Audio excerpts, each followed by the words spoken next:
कृषाण, कलयुग के बारे में 5 भविष्यवाणी। लॉर्ड कृषाण। नमस्कार दोस्तों, इस पोस्ट में हम आपको बताएंगे कलयुग के बारे में 5 कड़वी बातें जो भगवान कृष्ण द्वारा पहले ही बताई जा चुकी हैं और आज पूरी तरह सच हो रही है।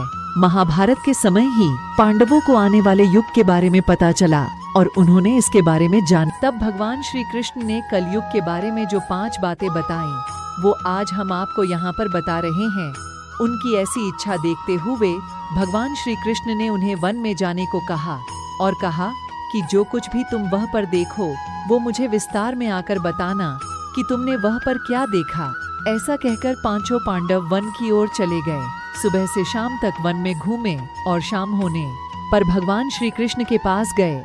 उसके बाद उन्होंने भगवान को क्या एक एक करके बताते हैं।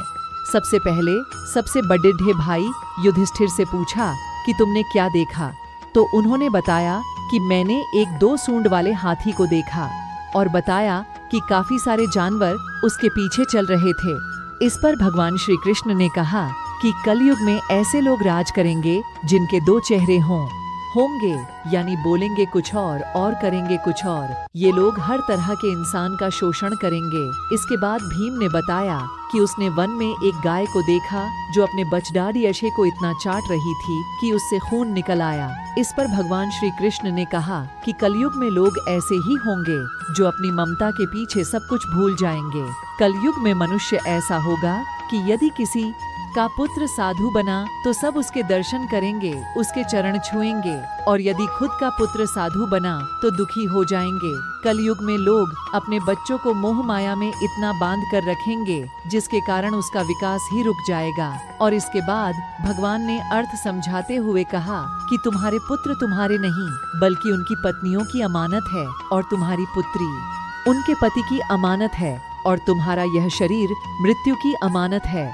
इसके बाद अर्जुन ने बताया कि उसने एक पक्षी देखा जिसके पंख पर वेद की रचनाएं लिखी हुई थीं, परंतु वो एक दूसरे जानवर का मांस खा रहा था। यह सुनकर भगवान हंस पर डढ़े और बताया कि कलयुग में ऐसे लोग होंगे जो विद्वान कहे जाएंगे, किंतु अंदर से उनकी मनसा यही होगी कि किसकी जल्दी मृत्यु हो और उसकी संपत्ति को हड़प लिया जाए। व्यक्ति चाहे कितना भी बढ़ा हो, लेकिन उसकी सोच और दृष्टि हमेशा दूसरों के धन को हड़पने के लिए ही होगी। वास्तविक संत तो कोई ही होगा।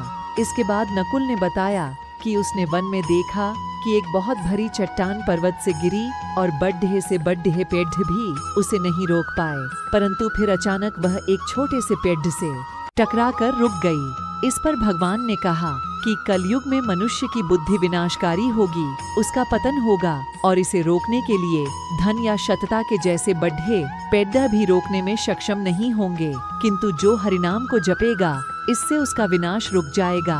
इसके बाद सहदेव ने एक बहुत बड़े कुओं का झुंड देखा जहाँ एक जगह बहुत सारे कुएं थे। सहदेव ने देखा कि सबसे बीच का कुआं खाली है और वह सबसे गहरा भी है। ऐसा देखकर सहदेव को आश्चर्य हुआ। इस पर श्री कृष्ण ने बताया कि कलयुग में मनुष्य ऐसे ही होंगे जो अलग तरह के कार्यों में बहुत धन खर्च करेंगे, जैसे विवाह, महोत्सव, लेकिन यदि किसी को वास्तव में धन की जरूरत होगी तो उसे नहीं देंगे। और कलयुग में जो मनुष्य सबकी मदद करेगा वह हमेशा अकेला ही रहेगा। लोग उसे गलत कहेंगे, जो कि आज आप देखते हैं, और ये काम आज के समय माँ बाप के साथ हो रहा है। तो दोस्तों, ये थे कलयुग के 5 सत्य जो भगवान श्री कृष्ण द्वारा पहले ही बताए जा चुके थे और आज लगातार सत्य हो रहे हैं।